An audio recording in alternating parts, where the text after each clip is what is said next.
UN delegates walk out in a speech as Israeli assault on Gaza City intensifies. Scores of delegates walked out in protest before Israeli Prime Minister Benjamin Netanyahu gave a speech today at the UN General Assembly. The Prime Minister vowed to finish the job of eliminating Hamas in Gaza and slammed other nations for recognizing Palestinian statehood. Netanyahu will meet Monday with U.S. President Donald Trump, who told reporters today that negotiators are very close on striking a deal to end the war in Gaza and return remaining hostages held by Hamas. Meanwhile, Palestinians tell CNN it feels like the war has started all over again, with Israel's intensifying assault in northern Gaza and Gaza City. A major healthcare NGO says it has been forced to pull out of the city for safety.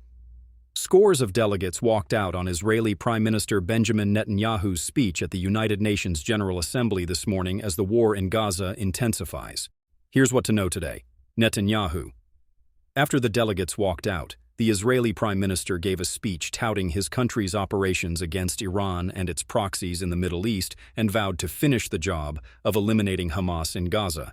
He wore a QR code on his jacket, linking to a website detailing atrocities from the October 7th attack. Speakers on the border, Netanyahu said he surrounded Gaza with massive loudspeakers to broadcast his address. He spoke directly to Hamas leaders in the speech, telling them to release the remaining hostages or face death. The families of Israeli hostages had spoken out against the move to broadcast the speech. To other world leaders, Netanyahu slammed international criticism of Israel's war in Gaza and accused world leaders of caving in to biased media, radical Islamist constituencies, and anti-Semitic mobs. Netanyahu also called other countries' recognition of a Palestinian state insane. Reaction to the speech. The head of Israel's opposition criticized Netanyahu's speech, which featured a pop quiz and other visual aids, as filled with gimmicks. Hamas said the scores of delegates who walked out before the speech showcased Israel's isolation. There were also multiple rallies in New York City as Netanyahu gave his address. Dire situation in Gaza.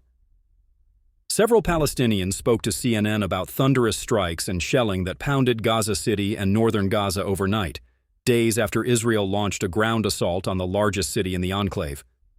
It feels as if the war has started all over again, Sheikh Radwan resident Ismail Zada told CNN. Possible peace deal. Meantime, U.S. President Donald Trump repeated his claim this morning that a Gaza ceasefire deal is very close. On the sidelines of the UNGA, Trump and top U.S. officials proposed a 21-point peace plan to end the war. More on Trump and the UNGA. A top UN spokesperson says the U.S. is welcome to join an investigation into a malfunctioning escalator during the president's appearance Tuesday. Trump has claimed without providing evidence that the escalator and other technical mishaps were an act of sabotage.